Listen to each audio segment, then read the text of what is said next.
MTV News 1515! The Orlando edition! For years now, this has, of course, been America's playground. In fact, you can't spit in this part of the country without hitting a theme park. But more recently, another identity has begun to emerge. That's true, and it may not be ready to take its place alongside Seattle or Minneapolis just yet, but people are beginning to think of Orlando as a music capital as well. Just a few minutes ago, right behind me, Orlando honored some of its favorite hometown heroes, the Backstreet Boys. And as always with this band, it's quite a scene here, complete with screaming girls, gracious band members, and in this case, some keys to the city. It's hot out here. The Backstreet Boys are in the atmosphere. Please help me in welcoming our hometown heroes, internationally renowned Backstreet Boys.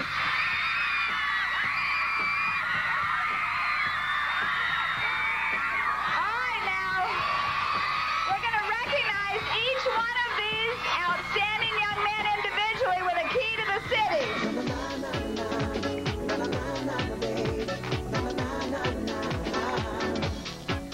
There's a lot of people that we want to thank. First of all, we want to thank our hometown of Orlando, Florida. What's up, Orlando? All the songs that you guys hear on the radio that you call and request, you know who you are and we love you. Back in February of this past year, I think all of us remember the devastating tornadoes that hit Central Florida. And the Backstreet Boys said that because this was their hometown, they wanted to make sure that they helped those victims. And there was a concert that was held on March the 15th at Hard Rock Cafe with over 10,000 people in attendance. And of course, the #1 act was the Backstreet Boys, right? I don't think that I can live without you. The world to you. Your love is all I have to give to a time. Orlando! Thank you very much, Orlando. While the Backstreet Boys continue on a seemingly normal rock star schedule, behind the scenes things are a little bit different. They and their management are embroiled in a host of lawsuits, making all in the Backstreet world not quite as happy as the band might hope. It's been an incredible year for us, but at the same time, it's been kind of a rough year. Rough for the band and the woman who spent 5 years working day and night to make them a success, former manager Donna Wright. I felt that I gave birth to this group, and That's okay. I feel like I'm going through a death right now. This summer, the Backstreet Boys parted ways with their longtime managers, Donna and her estranged husband, Johnny Wright.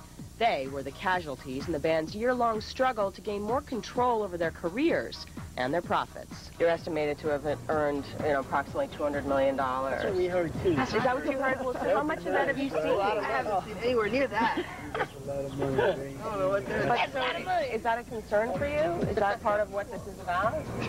Basically, we're just trying to take care of business, and we sought legal advice, and things weren't the way they needed to be, and they are now.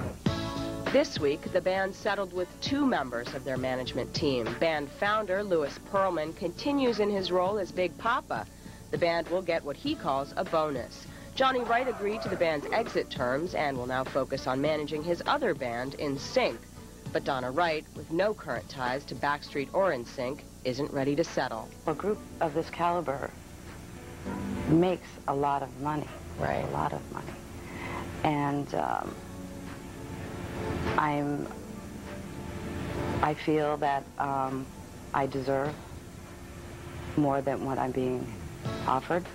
Right. Because of the work that I've done. I'll never make you cry. The story of the Backstreet Boys begins back in 1992 when Orlando-based blimp entrepreneur Louis Pearlman sought to create a band modeled on New Kids on the Block. He brought together 5 fresh faces and invested $3 million in tutoring, voice coaches, and choreographers to make them stars. Myself, I've always been kind of like the 6th Backstreet Boy. Are you all in agreement here? Is that cool with you? He's a 6th Backstreet Boy. Perlman brought in New Kids veterans, Donna and Johnny Wright, to run the day-to-day business. I was a mother, I was a nurse, I was a counselor, I was everything. Girlfriend problems, parent problems. Donna and Johnny essentially lived with the boys. They were a lot of fun. I mean, we used to roll around on the bus and the tour buses, and we'd play pranks on each other, and Nick gave me some kind of gum one day. Oh, no. It's my girlfriend, Azra. It was called fish guts. That's terrible. Okay. Quit playing games with my heart. But after 5 years of public appearances, interviews, and touring, the band felt they had grown up and outgrown the Wrights. Johnny knew the drill. I wasn't shocked by it. I was shocked by how really intense it got, but based on the fact that how many lawyers were in the situation and who was talking in their ears, it really didn't shock me that it came to that point. We just come from boys to men. Management companies and people can take you to a certain level, and then when it feels like you're not really growing, you know, we as artists, and even in a management situation, you feel like, okay, let's do something about it. Now the group is trying things out on their own. How is the band managed now? Right now, By Kevin Richardson, Brian Littrell, Howard Jarrell. we have a lot of... How do you divvy up the duties? Who's doing what? We have fielding phone calls. I take care of the cooking. Nick works on the time and all of that. We have weekly business meetings right now. We're either going to get new management or we're going to have a consultant. And right now the phone's ringing off the hook. I don't know, somebody said that to me. What is it when groups start making money, they think they can manage themselves, or they put themselves at that kind of point, you know? But it happens all the time. That's what I'm being told. So I shouldn't take this personally. But it's very hard for me not to take it personally. We would love to just go out on stage and just and focus on pleasing the crowd and recording great songs and having a great career as an artist. Right. We've grown up and we've seen some things that we weren't happy with, and we wanted to make changes, and we did that. And thank God we did it successfully without compromising our music or our career. Well, even if the BSB are the reigning princes of boy pop here in Orlando, hot on their heels, as any young lady worth her Leo DiCaprio poster could tell you, is NSYNC. The two groups used to share management, they do share songwriters and producers, and they share a home base. But what does NSYNC like to do in their spare time? Well, we managed to spend a few hours of downtime with the guys, and we'll bring it to you right after this. Come on.